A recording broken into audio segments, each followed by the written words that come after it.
Episode की शुरुआत होती है और हम एनिवर्सरी का सीन देखते हैं जहाँ पर लिन भी पहुंच चुकी थी, जिसे देखकर आंटी उसका वेलकम करती है और हान भी उसके पास आता है, लेकिन वो उसे देखकर बिल्कुल भी खुश नहीं लग रहा था। तभी वेंगू यू के पास आता है और उसे बताता है कि लिन हैशी ग्रुप की शेयर होल्डर है और जब हान की फैमिली प्रॉब्लम में थी तो लिन ने ही उनकी हेल्प की थी। इसी बीच वहाँ पर मौजूद सारे लोग हान और लिन के बारे में कमेंट्स करना शुरू कर देते हैं, जो देखकर यू वहाँ से जाने लगती है, लेकिन तभी वो अनबैलेंस होकर नीचे गिर जाती है, जो देखकर हान उसके पास आता है और उसकी हेल्प करता है। अगले सीन में आंटी यू को लेकर हान पर चिल्ला रही थी कि मैंने तुमसे कहा था ना कि यू सब हैंडल नहीं कर पाएगी, और जैसे ही वो लिन का नाम लेती है तो हान कहता है कि मैं मानता हूँ कि लिन फैमिली ने हमारा बहुत साथ दिया है, लेकिन इसका मतलब ये नहीं कि हर चीज को लेकर मैं उनके साथ कॉम्प्रोमाइज करूँ।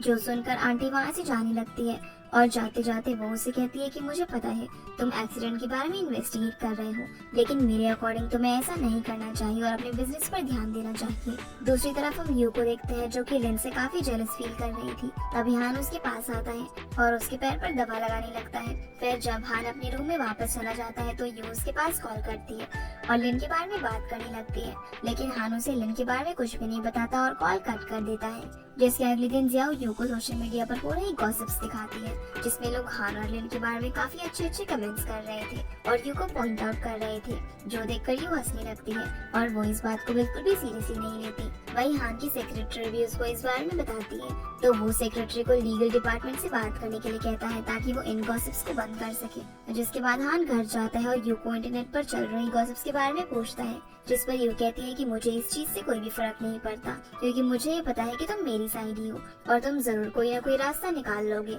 तो हान उसे बताता है कि लीगल टीम इस पर काम कर रही है और जल्दी हमें रिजल्ट्स मिल जाएंगे। अगले सीन में हम रो को देखते हैं जो कि रात तक कंपनी में काम कर रही थी। इस बीच वेंगू एम्प्लॉयज के साथ मिलकर रो को डराने की कोशिश करता है, लेकिन रो को इससे कोई भी फर्क नहीं पड़ता, बल्कि वेंगू खुद ही अपने लोगों से डर जाता है और डर के मारे उसकी हालत खराब हो जाती है। फिर वो रो को कहता है कि तुम कितनी बोल्ड हो, तुम्हें तो किसी भी चीज से डर नहीं लगता। जिस पर रो कहती है कि मुझे एक्सट्रीम हॉरर मूवीज देखने का शौक है, इसलिए मुझे घोस्ट वगैरह से डर नहीं लगता। दूसरी तरफ आंटी ने हान को एक रेस्टोरेंट में बुलाया था, लेकिन वहाँ पर आंटी की जगह लिन मौजूद थी। तभी आंटी भी वहाँ पर आ जाती है और लिन के वॉशरूम जाने के बाद हान आंटी को पूछता है कि आप ही ने उन पोस्ट को सोशल मीडिया पर प्रमोट करवाया है, जिस पर आंटी हाँ में इशारा करते हुए कहती है कि मैं यू को दिखाना चाहती थी कि वो और तुम परफेक्ट मैच नहीं हो। ये सुनते ही हान कहता है कि वो मेरी वाइफ है और मेरे अकॉर्डिंग हम अच्छे कपल हैं, लेकिन आंटी उसकी बात से एग्री नहीं करती, बल्कि वो कहती है कि यू हमारी फैमिली के लिए सूटेबल नहीं है और तुम्हें ये बात माननी ही पड़ेगी। पर ये सुनते ही हान वहाँ से उठकर चला जाता है और जब लिन वापस आती है तो आंटी उसे झूठ बोल देती है कि हान को कुछ अर्जेंट काम याद आ गया था, इसीलिए वो चला गया। वही हान यू के पास जाता है और उसे उन पोस्ट के बारे में बताता है कि ये सब आंटी ने किया है। फिर वो उसे सॉरी बोलता है और इस सब के बदले वो यू के पास 1000 रुपए सेंड कर देता है, जो देखकर यू कहती है कि अगर तुम्हें रिजेक्ट फील हो रहा है तो क्यों ना तुम हमारे बीच हुए कॉन्ट्रैक्ट को शॉर्ट कर दो, लेकिन हान इसके लिए साफ साफ मना कर देता है और ये सैड होते हुए कहती है कि तुम नहीं समझ सकते कि मुझे भी फ्रीडम चाहिए, जो देखकर हान उसकी बात पर एग्री करता है। अगले दिन ये दोनों बाव के साथ एक मॉल में घूमने जाते हैं, जहाँ पर कुछ स्ट्रेंजर्स चुपके से इनकी फोटोज ले रहे थे। यू भी उन्हें देख लेती है और वो इस बारे में हान को बताती है, तो हान कहता है कि डोंट वरी, इन्हें मैंने ही बुलाया है क्योंकि हम उन गॉसिप्स पोस्ट का कुछ नहीं कर सकते, लेकिन हम उन्हें कवर करने के लिए अपनी कुछ हैप्पी पोस्ट को वायरल तो कर ही सकते हैं, जो बात यू को भी समझ में आ जाती है। फिर ये तीनों खुशी खुशी काफी एंजॉय करते हैं। फिर अगले दिन ये दोनों बाव को उसके स्कूल छोड़ने के लिए जाते हैं और यहाँ भी वो स्ट्रेंजर्स इनकी फोटोज क्लिक करने में लगे हुए थे। इसी बीच ये दोनों गाड़ी के अंदर होते हैं, तो हान जानबूझकर यू के ऊपर आ जाता है ताकि फोटोग्राफर्स इन दोनों की इस मोमेंट में फोटो ले सके। जिसके बाद जियाओ यू को सोशल मीडिया पर उन दोनों की फोटोज दिखाती है, क्योंकि अब लोग हान और लिन के बारे में नहीं बल्कि यू और हान के बारे में ज्यादा गॉसिप कर रहे थे। इधर लिन हान के ऑफिस में होती है, क्योंकि अब वो हान के साथ मिलकर एक प्रोजेक्ट पर काम करने वाली थी। इसी बीच रूबी सेक्रेटरी के साथ वहाँ पर पहुँचती है और इन दोनों को साथ देखकर वो शॉक हो जाती है, जहाँ सेक्रेटरी उसे बताती है कि लिन उनके मार्केटिंग डिपार्टमेंट की 3rd शेयर होल्डर है। तो रो इन दोनों की एक फोटो लेती है और सीधा यू के पास जाकर उसे दिखाती है। साथ ही साथ वो ये भी कहती है कि ये लड़की हैशी ग्रुप में शेयर होल्डर है और क्या हान ने तुम्हें इस बारे में बताया था, जिस पर यू उसे ना कह देती है।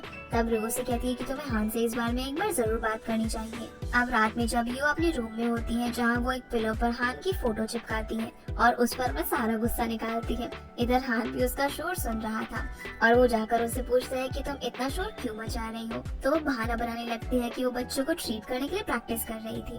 तभी हान की नजर उस पिलो पर पड़ जाती है तो यू कहती है कि कुछ गलत मत समझना, मैं इसके साथ सो नहीं रही हूँ। अगले दिन जब हान कंपनी में जा रहा होता है तो यू उससे कहती है कि आज तो वीकेंड है तो मैंने तुम्हारे लिए ब्रेकफास्ट बनाया है और हम साथ में ब्रेकफास्ट करने के बाद बाव के साथ हॉर्स राइडिंग यार्ड में भी जाएंगे। लेकिन हान ये कहकर मना कर देता है कि मुझे कंपनी में ओवर टाइम करना है और आज मैं ब्रेकफास्ट भी नहीं कर पाऊंगा।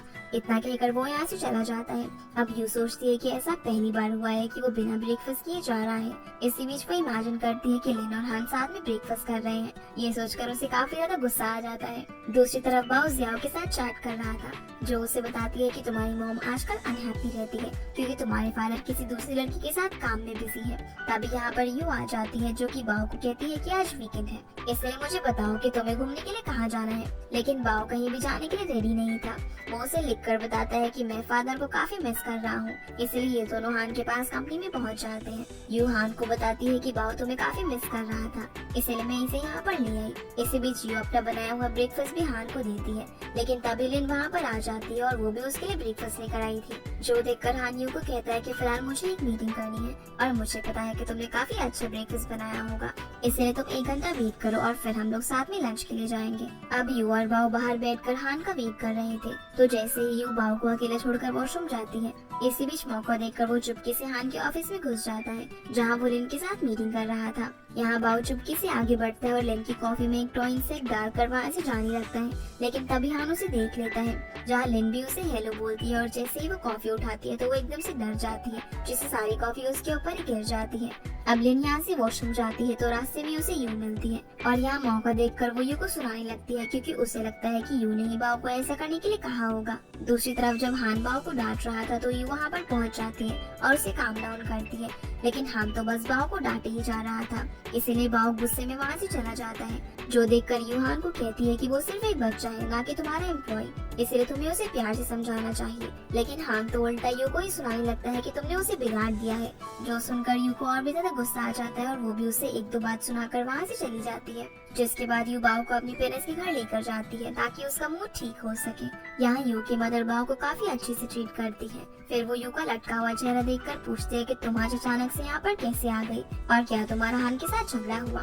तो यू कहती है कि ऐसी बात नहीं है, आज वीकेंड था इसलिए मैंने सोचा कि बाव को उसकी ग्रैनी के यहाँ पर घुमा कर ले आऊं। लेकिन उसकी मदर समझ चुकी थी कि वो हान के साथ झगड़ा करके यहाँ पर आई है क्योंकि हान उनके साथ में नहीं आया था और ना ही यू कोई लगेज वगैरह लेकर आई थी। दूसरी तरफ हान हाउसकीपर को पूछता है कि यू और बाव कहाँ पर है तो वो उसे बताता है कि यू बाव को अपने पेरेंट्स के घर लेकर गई है लेकिन वो अपना सामान साथ लेकर नहीं गई। दूसरी तरफ यू बाव के साथ बैठी हुई थी तभी डोर नॉक होता है। जो देखकर यू एक्साइटमेंट के साथ दरवाजा खोलने के लिए जाती है क्योंकि उसे लगता है कि शायद हान उन्हें लेने के लिए आया होगा। लेकिन जैसे ही वो दरवाजा खोलती है तो वहाँ पर हान नहीं बल्कि सेक्रेटरी आई हुई थी जो कि हान के कहने पर यू को उसका छोड़ा हुआ सामान देने के लिए आई थी। यू उससे पूछती है कि हान कहाँ पर है तो वो बताती है कि हान लिन के साथ मीटिंग में बिजी है। ये कहकर वो यहाँ से चली जाती है। इसी बीच यू के फादर की तबीयत खराब हो जाती है इसीलिए यू अपनी मदर के साथ उन्हें हॉस्पिटल लेकर जाती है जहाँ डॉक्टर्स इन्हें बताते हैं कि पेशेंट की कंडीशन काफी क्रिटिकल है इसलिए उनकी सर्जरी करनी पड़ेगी।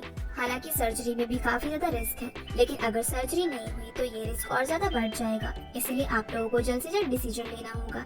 जो सुनते ही यू की मदर को काफी शौक लगता है और फिर ये दोनों यू के फादर के पास जाते हैं। दरअसल यू के फादर की तबीयत पिछले काफी दिनों से खराब चल रही थी। अब क्योंकि यू बाव को अपने साथ लेकर आई हुई थी इसलिए वो उसे रो के साथ वापस अपने घर जाने के लिए कहती है और बाव भी उसकी बात मान जाता है। जिसके बाद रू बाव को उसके घर छोड़ देती है जहाँ हान उसे पूछता है कि तुम्हारी मॉम कहाँ पर है तो बाव उसे लिखकर बताता है कि ग्रैंडफादर की तबीयत खराब है और वो हॉस्पिटलाइज्ड है। दूसरी तरफ डॉक्टर्स यू को वार्न करते हैं कि तुम्हारे फादर की तबीयत बिगड़ती जा रही है इसीलिए तुम्हें जल्द से जल्द डिसाइड करना होगा कि क्या करना है।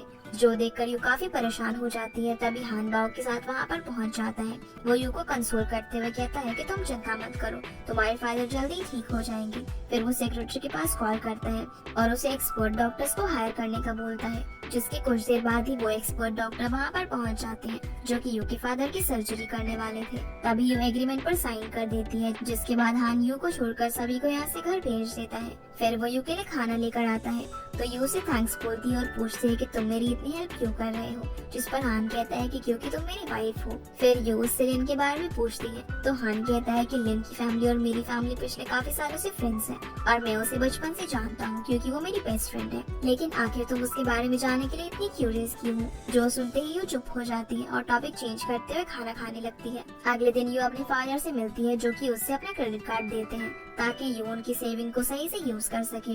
साथ ही साथ वो सर्जरी को लेकर भी बात करते हैं तो यू उन्हें चेयर अप करते हुए कहते हैं कि आप चिंता मत करो, सर्जरी सक्सेसफुल हो जाएगी। अगले सीन में यू के फादर की सर्जरी हो रही थी जहां यू और उसकी मदर रिजल्ट्स को लेकर काफी परेशान थे। इसी बीच हान बाओ के साथ वहां पर पहुंच जाता है और इन्हें बताता है कि मैंने सर्जरी डेटा को एनालाइज किया है और डॉक्टर्स के अकॉर्डिंग ये सर्जरी सक्सेसफुल हो जाएगी, इसलिए आप लोग चिंता मत करो। यहाँ बाओ भी यू को एक कैंडी देते हुए हक करता है क्योंकि वो भी अपने ग्रैंडफादर को लेकर परेशान था।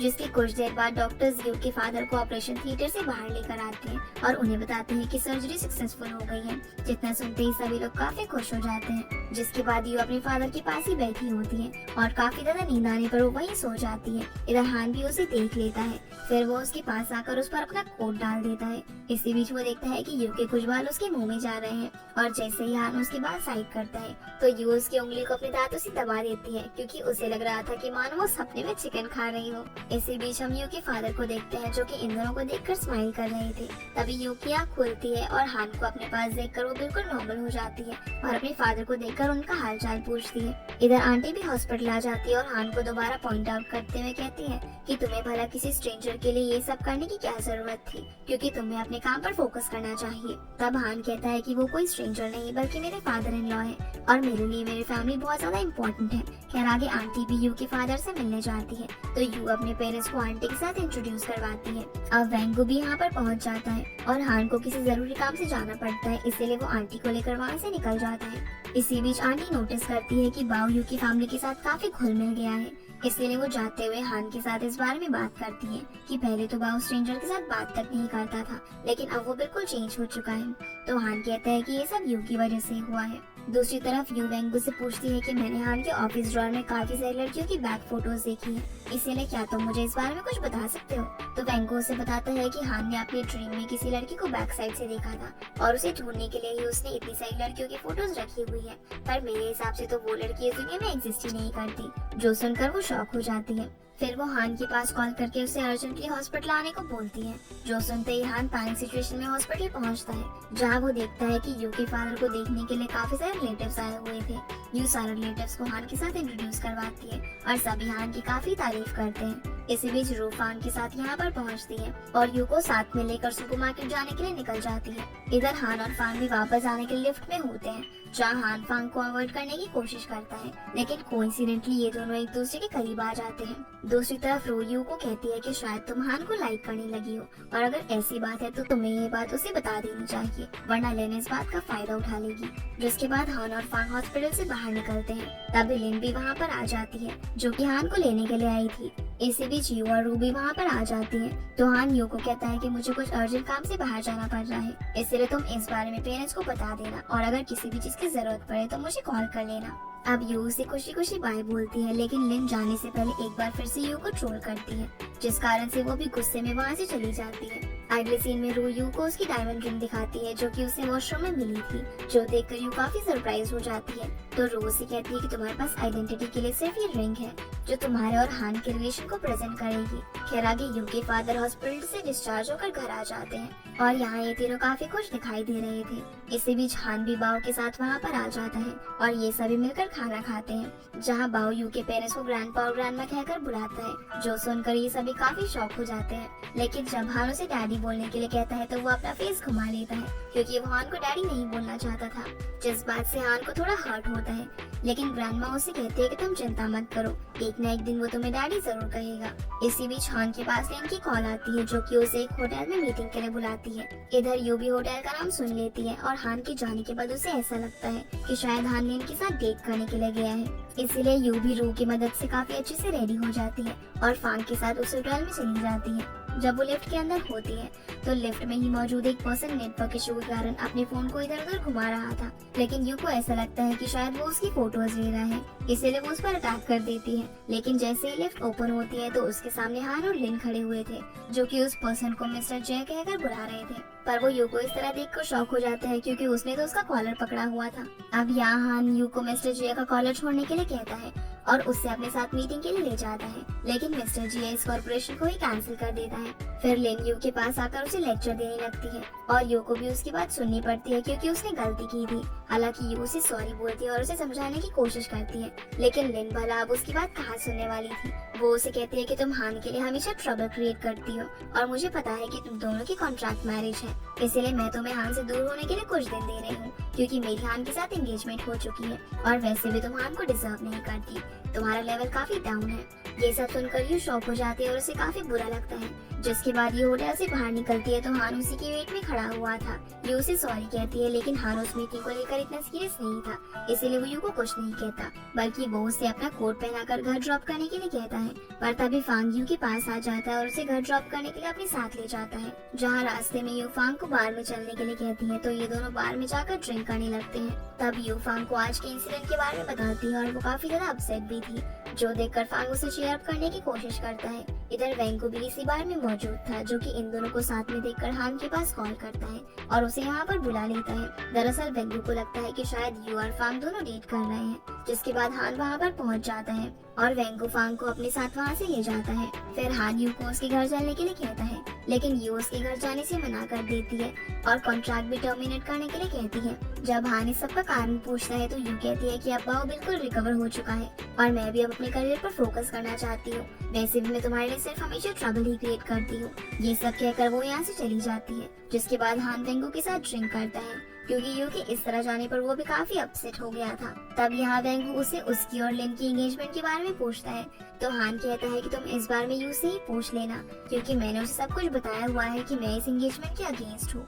अगले दिन हान दोबारा से यू के पास जाता है और उसे पूछता है कि तुम कॉन्ट्रैक्ट टर्मिनेट करना क्यों चाहती हो, तो यू कहती है कि मेरा काम कंप्लीट हो गया है, इसलिए अब मुझे अपना भी काम देखना है और वैसे भी तुम्हारे पास और भी बहुत लोग हैं। तब हान उसके सामने शर्त रखता है कि तुम्हें बाओ के लिए कोई फ्रेंड ढूंढ कर देना होगा, तभी मैं कॉन्ट्रैक्ट को टर्मिनेट करूंगा, इसीलिए यू भी इस कंडीशन को एक्सेप्ट कर लेती है। अगले सीन में यू हान को एक गुगु नाम की छोटी सी लड़की से इंट्रोड्यूस करवाती है, जो कि बाओ की बेस्ट फ्रेंड बन चुकी थी। और जब ये दोनों खेलने के लिए बाहर चले जाते हैं तो यू हान को बताती है कि बाओ का नेचर काफी चेंज हो गया है और देखो उसने एक फ्रेंड भी बना ली है, यही नहीं वो तो उसका नाम भी लेने लग गया है और तुम देखना एक न एक दिन वो तुम्हें भी डैडी जरूर बोलेगा। जिसके बाद यूहान की रिंग वापस कर देती है और कहती है कि 5 दिन बाद बाओ के स्कूल में पेरेंट चाइल्ड डे में भी वही उसके साथ जाएगी, जिसके बाद तुम उस कॉन्ट्रैक्ट को कम्प्लीटली टर्मिनेट कर देना। हालांकि हान उसका कॉन्ट्रैक्ट उसके अकॉर्डिंग चेंज करने और उसकी सैलरी इंक्रीज करने के लिए भी कहता है, लेकिन अब यू गिव अप करना चाहती थी और वो उसे बाय बोलकर वहाँ से चली जाती है। अगले सीन में हम लिन आंटी और लिन की मदर को देखते हैं, जो कि हान के साथ शादी के बारे में बात करने के लिए आए थे। आंटी हान को कहती है कि यू की वजह से हेशी ग्रुप को पहले से काफी ज्यादा नुकसान हो गया है, इसीलिए तुम्हें अब लिन के साथ शादी कर लेनी चाहिए क्योंकि वो तुम्हारे बिजनेस को भी इंक्रीज करने में तुम्हारी हेल्प करेगी। तो हान आंटी को बोलता है कि मैं ये पहले भी क्लियर कर चुका हूँ कि मैं बिजनेस के फायदे के लिए शादी नहीं करूँगा और ये कहकर वो यहाँ से चला जाता है। जिसके बाद आंटी अपने असिस्टेंट की हेल्प से यू के बारे में डिटेल्स निकलवाती है, तो उसका असिस्टेंट उसे बताता है कि यू ही वही लड़की है जिसने उस रात एक्सीडेंट में बाओ को बचाया था और इसीलिए बाओ उसके इतने क्लोज रहता है। यानी कि हान ने जिस लड़की को सपने में देखा था वो लड़की भी यू है। जो पता लगने पर आंटी के होश उड़ जाते हैं और वो सोचती है कि शायद यू को उस एक्सीडेंट के बारे में भी पता होगा। दूसरी तरफ बाओ बार बार मम्मी मम्मी चिल्ला रहा था, लेकिन उसके फादर उसे समझाते हैं कि मम्मी अब यहाँ पर नहीं है और वो भला उसकी बात कहाँ मानने वाला था। तभी सडनली यू वहाँ पर आ जाती है। दरअसल यू बाओ की स्कूल में होने वाली एक्टिविटीज के लिए उसे प्रिपेयर कराने के लिए आई थी। आगे हम देखते हैं कि हान मिस्टर जिया से दोबारा मिलता है क्योंकि मिस्टर जिया उनकी कंपनी के साथ कोऑपरेट करने के लिए रेडी हो गए थे। यहाँ वो हान को बताते हैं कि पिछली बार मैंने यू की वजह से नहीं बल्कि लिन की वजह से कॉर्पोरेशन को कैंसिल किया था। साथ ही साथ वो ये भी बताते हैं कि यू ने मुझे ढूंढ लिया था और उसी ने मुझे इस कॉर्पोरेशन के लिए कन्विंस किया, जो सुनकर हान काफी शॉक हो जाता है। दूसरी तरफ यू बाओ को एक रिकॉर्डर की हेल्प से सिंगिंग प्रैक्टिस करवा रही थी, तभी फांग भी वहाँ पर आ जाता है और बाओ को अपनी गोद में उठा लेता है। और जब बाओ वहाँ से जा रहा था तो उसके हाथ से वो रिकॉर्डर वहीं पर गिर जाता है और उसमें फांग और यू की बातें रिकॉर्ड हो जाती है। जिसके बाद यू अपने घर आ जाती है, लेकिन वो देखती है कि उसका फोन हान के घर पर ही रह गया है। इसीलिए वो दोबारा से अपने फोन लेने के लिए वापस जाती है, जहाँ हान उस रिकॉर्डर में यू का गाना सुन रहा था। पर तभी उसमें फांग और यू की बातें चल जाती है, जिसमें फांग यू को कह रहा था कि तुम हान को लाइक करती हो तो ये अच्छी बात है। इसी बीच यू भी वहाँ पर पहुँच जाती है और उसने भी ये रिकॉर्डिंग सुन ली थी। इसलिए जैसे ही वो हान से रिकॉर्डर छीनने के लिए आगे बढ़ती है तो वो उसके ऊपर आ जाती है और ये एक रोमांटिक मोमेंट बन जाता है। इसी के साथ ये एपिसोड यहीं पर खत्म हो जाता है। तो गाइस ये थे आज के वीडियो एंड आई होप आप लोगों को ये वीडियो पसंद आई होगी। तो इस वीडियो को लाइक कर चैनल को सब्सक्राइब जरूर कीजिएगा। आपसे फिर मिलते हैं अगले एपिसोड में, तब तक के लिए गुड बाय।